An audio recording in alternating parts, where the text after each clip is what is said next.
काके दी हट्टी 1942 में दिल्ली के चांदनी चौक में एक छोटे ढाबे से शुरू हुआ था, लेकिन आज यह दुनिया भर में अपने सबसे बड़े नान के लिए जाना जाता है। तो आइए जानते हैं इनकी कहानी को विस्तार से। सर, आपका नाम क्या है? मेरा नाम गुरदीप सिंह है।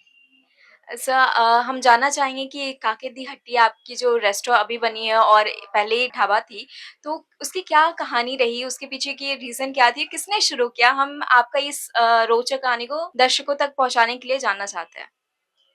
ये काके दी हट्टी जो है मेरे ग्रेट ग्रैंडफ़ादर ने परदादा जी ने शुरू की थी। सरदार साहिब सिंह ने, जिन्होंने इसको आगे हैंड ओवर किया भगवान सिंह को, सरदार भगवान सिंह को, then my father Sardar Jaspal Singh, then me Gurdeep Singh. तो ये 4 जनरेशंस की कहानी हो गई और ये आप करीब-करीब समझिए कि 1942 का हमारा जो लाइसेंस है, ट्रेडमार्क है, वो रजिस्टर्ड है। तो that's why we call it Kake Di हट्टी 1942। और तब से हमारे पास ये जनरेशन वाइज चल रहा है। अब इसमें जो बेस्ट पार्ट है कि शुरू से उन लोगों ने तो मेहनत की है और यूएसपी उन्होंने जो बनाई, यूनिक सेलिंग पॉइंट, वो यूनिक सेलिंग प्रोडक्ट वो था नान का साइज और वैरायटी ऑफ नान्स। तो इतने बड़े नान कहीं पे अवेलेबल नॉर्मली नहीं होते हैं। लेकिन वो जो उनकी स्टोरी चल रही थी, उन्होंने मेहनत करी उस टाइम पे, जो भी किया, एक अच्छी क्वालिटी बनाई, चलते गए। But the time I joined, जब मैंने ज्वाइन किया तो मुझे लगा कि कुछ ऐसा है जो लोगों को सब तरफ मिलना चाहिए। लाइक दिल्ली में क्यों, पूरे इंडिया में मिलना चाहिए, रादर पूरे वर्ल्ड में मिलना चाहिए। वहां से इसकी स्टोरी को थोड़ा चेंज किया गया। मैंने इसकी यूएसपी बनाई और 32 types of varieties of naan create किए।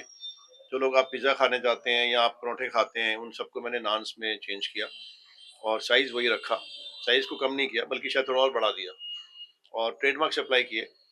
और आप ये सुन के हैरान होंगे कि किंग ऑफ नान का ट्रेडमार्क है हमारे पास। सबसे बड़ा नान तंदूर में लगा, डेफिनेटली मैं कह रहा हूँ तंदूर में, क्योंकि तंदूर टेढ़ा होता है, तो उसमें नान लगाने में दिक्कत होती है। तो तंदूर में लगा हुआ सबसे बड़ा नान है हमारे पास, किंग ऑफ नान के नाम से। आप फोटो भी ले सकते हैं उसकी, और रजिस्टर्ड है। देन हमने समझिए आप 29 कंट्रीज जो हैं वर्ल्ड की, उसमें भी अपने आप को रजिस्टर कर लिया। Is a very very broad vision कि आज नहीं तो कल सही, 2 साल में, 5 साल में दुनिया के हर कोने में काकी दी हट्टी होनी चाहिए। ये सोचकर उन 29 कंट्री में ट्रेडमार्क लिया जा चुका है, जिसमें अमेरिका है, लंदन है, यूरोप है, न्यूजीलैंड है, चाइना है, सिंगापुर है, दुबई है, ऑस्ट्रेलिया है। ये उसकी मेन कंट्री जो आप नाम, हम लोग नाम जिनके जानते हैं, बट इनके पीछे भी बड़ी सारी कंट्रीज होती हैं। तो उनको हमने ट्रेडमार्क कर लिया। ट्रेडमार्क इसलिए कर लिया कि जब भी हम इसके आगे बढ़ेंगे, इंडिया की टेरिटरी के बाहर जाएंगे, तो हम लोग के पास पूरा रास्ता होगा, वीजा हमें मिलेंगे, आदमी हम सप्लाई कर पाएंगे और वहाँ की गवर्नमेंट भी हमें सपोर्ट करेगी, because we already have a trademarks. तो ये हमारे विजन्स हैं। और अब इसमें और definitely I will say the by grace of God, I am a very God fearing person, by grace of God कह लो या बाय गुरु की कृपा से हमने इसे जर्नी को शुरू किया। कोविड में काफी जबरदस्त झटका लगा और आउटलेट्स वर क्लोज्ड, बिल्कुल बंद हो गई थी। बट कोविड के बाद से ही आज की डेट में we are running at the number of 114, 114 outlets हैं हमारी राइट नाउ काके दी हड्डी की। कोविड के दौरान क्या-क्या परेशानियाँ आई? क्या आप वो कोविड बताएँगे? के टाइम पे आउटलेट्स बंद हो गई और लैंडलॉर्ड्स ने रेंट नहीं छोड़ा, जिसकी वजह से काम आगे चल नहीं पाए। जो हमारे फ्रेंचाइजीज थे उनको बहुत लॉस हुआ, दुकानें बंद हुई। क्या लोग आते थे या नहीं आते थे और उन तक कैसे पहुँचते थे आप? देखिए, लॉकडाउन पे तो कोई भी नहीं आएगा, लॉकडाउन तो कैसे आएगा, लेकिन लॉकडाउन के बाद तो लोग आते ही थे। हमने मेनू कार्ड छोटा किया, एकदम से छोटा कर दिया मेनू कार्ड। आप ये समझिए कोविड के बाद तो मैं उस मेनू कार्ड पे पहुंच गया जो शायद 25 साल पहले शुरू था, कि कुलचे छोले बेचो, 2 तरह के नान बना लो और बेचो। लेकिन लोग यहाँ आते हैं, फिर भी आते हो, ये जगह ऐसी है, ये सिस्टम ऐसा है कि किसी को खाना खाना है, तो उसको जब वो खाना ढूँढता है ना, तो वो बर्गर नहीं ढूँढता, वो पिज़्ज़ा भी नहीं ढूँढता, वो सिर्फ रोटी ढूँढता है। जिसको भूख लगी हो, I am telling you frankly, अगर कोई एंजॉय करने जा रहा है तो जो मर्जी खा ले, आज मैं पिज्जा खा लेता हूँ, उसको मजे आ रहे हैं। लेकिन अगर उसको आप समझिए कि खाना खाना है, तो उसको रोटी सब्जी चाहिए। हमारा इंडियन ट्रेडिशन है, हमें जब तक रोटी सब्जी ठीक से नहीं मिलती ना, हमारे को सेटिस्फेक्शन भी नहीं होती है। And we are basically serving roti, naans, varieties of parathas, rice and varieties of dals and vegetables. तो हमारा ट्रेंड वही है। सबसे इम्पोर्टेंट हमारे पास ये है कि खड़े मसालों का इस्तेमाल किया जाता है और पिसे हुए मसाले किसी भी कंपनी के इस्तेमाल नहीं किए जाते। ये शुरू से चल रहा था, जो इसकी ट्रेडिशंस थी, वो हमने चेंज नहीं की। जिस ढंग से भी काम हो रहा था पिछले सालों-साल से, आप समझिए 80 सालों से, वो हमने वैसे ही कंटिन्यू किया है। तो मैक्सिमम आई होप हमारे जो लोग ही बताते हैं कि हमने क्वालिटी को मेंटेन रखा है। ये हमें देखो, हम लोग क्या करते हैं ये हमारे कस्टमर्स ही बताते हैं हमें। दे आर सैटिस्फाइड, तो इसका मतलब वी आर गुड। तो नान को ही इसका यूएसपी क्यों चुना गया? इसके पीछे की कोई कहानी जो उनको बहुत ज़्यादा पसंद होगी रोटियाँ या कुछ ऐसा?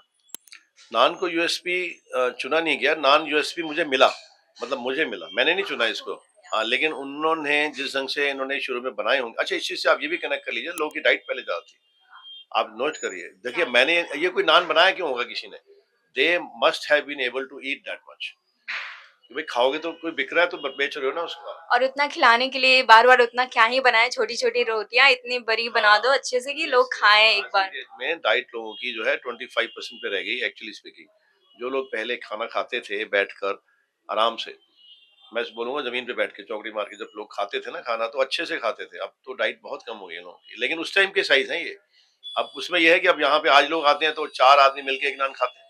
अब उस टाइम एक ही खाता था। तो आज वो बात जो है ना 80 साल पुरानी पे चले जाओ आप, वो साइज सब बड़े बड़े। अगर आप चांदनी चौक में और भी जगह जाएंगे कुछ और बिकेगा तो बड़ा बड़ा ही दे रहा होगा, अगर वो 80 साल पुराना है तो ये साइजेस जो है यूएसपी बने हैं ओनली बिकॉज। हाँ, इसमें एक ही चीज है कि हमने उसे कंटिन्यू किया, like we didn't leave it. नहीं तो आदमी कहता है इतने बड़े नान तो कोई खाता नहीं, छोटे बना लो। नहीं, हमने कहा कि छोटे भी दे देंगे आपको लेकिन बड़ा नहीं छोड़ेंगे, बड़ा वाला बड़ा ही रहेगा। तो यूएसपी मेंटेन हो गई।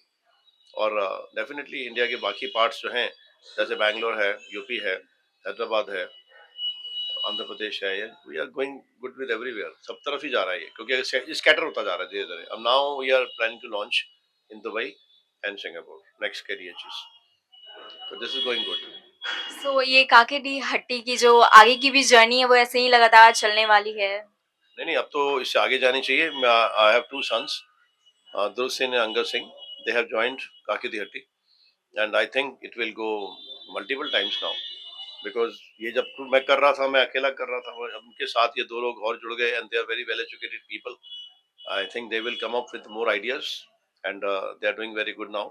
आगे बढ़ा रहे हैं काम को। मार्केटिंग भी अब ऐड हो रही है इसमें, कई चीजें, मार्केटिंग कंसेप्ट बहुत ऐड हो गए हैं। पहले मार्केटिंग को जानता ही कोई नहीं था, तो मार्केटिंग के बिना कोई फेसबुक है, इंस्टा है, ये सब नई चीजें। अब ब्लॉगर्स हैं, ये सारे वर्ड हमने नहीं सुने थे। लाइक हमारे टाइम में ये चीज, तीनों वर्ड्स नहीं थे, इंस्टा, फेसबुक एंड ब्लॉगर्स। मुझे नहीं मालूम क्या होता है, but now this is very important everything.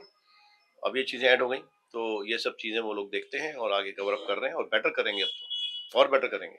बस आप ये समझिए कि 500 आउटलेट्स तक तो जाने का प्लान है ही अब। बहुत खूब। आप कोई लाइन या कुछ ऐसा बात बताना चाहें जो आपकी तरफ से हो हमारे ऑडियंस के लिए? इस तरह की बात मतलब? मतलब अपने रेस्टोरेंट को लेकर, हाँ, आपकी जर्नी को लेकर देखिए, आपको कैसा लगा अपने दादाजी का जो भी है बनाया हुआ ये जो था धरोहर उसको कंटिन्यू करने में आपको जो भी मैं लगा? आपको एक बात, छोटी सी, बहुत छोटी सी स्टोरी भी सुनाता हूँ इसकी। एक लंदन के शेफ है जेम्स ओलिवर। जेम्स ओलिवर का नाम बहुत लोगों ने सुना हुआ है। तो he came here on his own round. वो पुरानी दिल्ली आया। पुरानी दिल्ली में बहुत लोग आ जाते हैं ढूंढते ढांढते पुरानी चीजें। He came to our place and Kaki Di हट्टी में ही सॉ कि ये नान्स बन रहे हैं and he met me. Then he was talking to me in a very like good manner कि हम लोग वहाँ पे लंदन में, फ्रांस में ब्रेड्स बनाते हैं और ऐसे बनाते हैं वैसे बनाते हैं। तो आई टोल्ड हिम कि आप जो भी बनाते हैं वो रख देते हैं, वो 2 दिन बाद खाते हैं, 3 दिन बाद खाते हैं, दैट वे। मैं आपको एक ताजा सा खिलाता हूँ बना के। तो मैंने उसको बोला आप रुके। उसके साथ पूरी टीम थी उसकी, जेम्स ओलिवर की, लंदन से आया था वो। He stayed here, waited for that. मैंने उसको एक नान बना के खिलाया, कुलचा बड़े साइज का। तो पहले तो वो साइज देख के हैरान हो गया। Then he was very happy, then he ate it, then very good, मजा आ गया उसको। देन ही रियलाइज कि we are doing much better breads, because they call it bread. वो ब्रेड ही तो बोलते हैं इसको। तो हम लोग ज्यादा अच्छे ब्रेड्स बना सकते हैं और बहुत तरह की ब्रेड्स बना सकते हैं। तो that was a very good scene at that time when he said very good, then he was very happy and they got his photo clicked also with me, कि फोटो खिंचवाते हैं। तो that was a good scene. Thank you so much sir, आपसे मिलकर बहुत अच्छा लगा और आपका ये जो सफ़र है, जर्नी है थ्रू आउट द वर्ल्ड आपके अलग-अलग शहरों में भी ले जाने का, ये फूड के थ्रू आप एक तरीके से इंडिया को भी आप बाहर टूर करवा रहे हो फूड के थ्रू, तो ये बहुत ही अच्छी कमाल की बात है। सो बहुत अच्छा लगा हमें देखिए, आपके एक साथ। मैं लास्ट में बात ये कहना चाहूंगा कि इंडिया इज द बेस्ट। हमारे जो खाना है वो सबसे अच्छा, ताजा, मसाले वाला, सेहतमंद खाना होता है। तो मैं ये चाहता हूँ कि इस खाने को लेके मैं हर कंट्री में जाऊं। और बेसिकली खाना वही है, बिल्कुल बेसिक फूड है, लेकिन मतलब इनको खिलाने का तरीका है, फ्रेश खिलाओ, अच्छे से मसाले हों, खड़े मसाले हों, मसाले का टेस्ट आए, दैट्स इट। और प्योर क्वालिटी, नो लाइक इसमें नहीं होना चाहिए। यस, हाँ, मिलावटें नहीं होनी चाहिए। तो ये चीज़ मैं लेके आगे बढ़ना चाहता हूँ to all over the whole world. That's why I got it all trademarks.